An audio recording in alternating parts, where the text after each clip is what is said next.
Thank you, Prime Minister and members of the Security Council. I'm greatly honoured to have this opportunity to speak to you.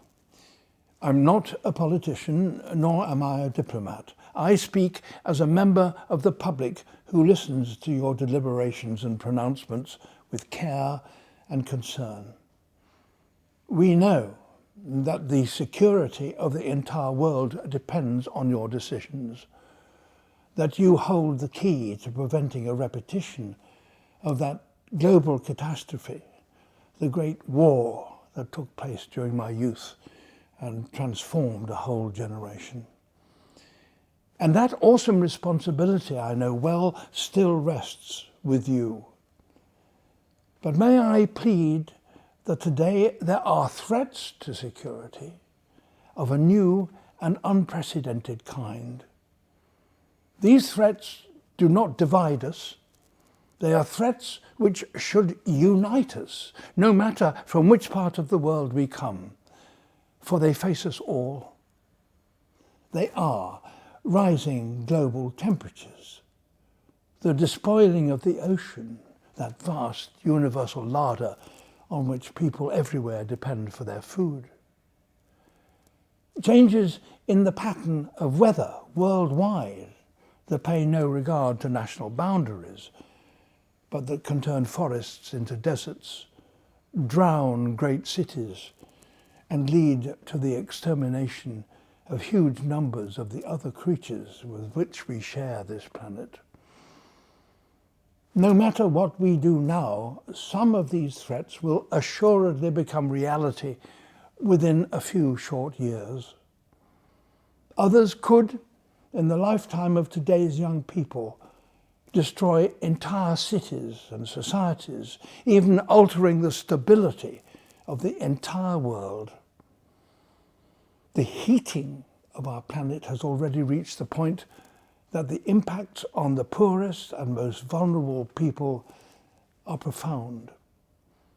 But this is only the beginning of this crisis. In the last 150 years, the world has warmed on average by just over 1 degree Celsius, and our atmosphere now contains concentrations of carbon dioxide that have not been equalled for millions of years. We are today perilously close to tipping points that, once passed, will send global temperatures spiralling catastrophically higher. If we continue on our current path, we will face the collapse of everything that gives us our security. Food production, access to fresh water, habitable ambient temperature, and ocean food chains. And if the natural world can no longer support the most basic of our needs, then much of the rest of civilization will quickly break down. Please make no mistake. Climate change is the biggest threat to security that modern humans have ever faced. I don't envy you the responsibility that this places on all of you and your governments. We have left the stable and secure climatic period that gave birth to our civilizations. There is no going back. No matter what we do now, it's too late to avoid climate change. And the poorest and most vulnerable, those with the least security, are now certain to suffer. Our duty right now is surely to do all we can to help those in the most immediate danger. But of course, we have a parallel duty, and it's here where I think there are grounds for hope.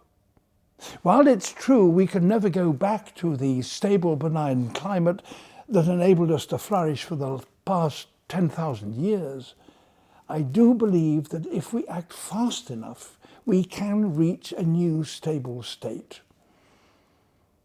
In November this year, at COP26 in Glasgow, we have what may be our last opportunity to make this step change.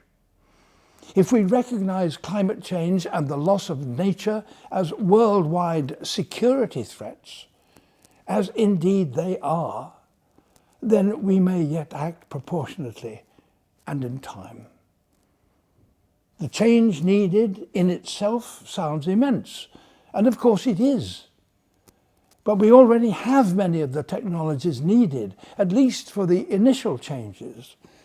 And perhaps crucially, we also have a level of public support and demand for action that I have myself never seen before. People today all over the world now realise this is no longer an issue which will affect future generations. It is people alive today, and in particular young people, who will live with the consequences of our actions.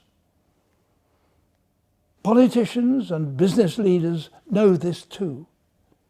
Having seen how quickly and radically their societies and global activities were affected by COVID, it is now, sadly, easier to imagine some of the consequences of climate change.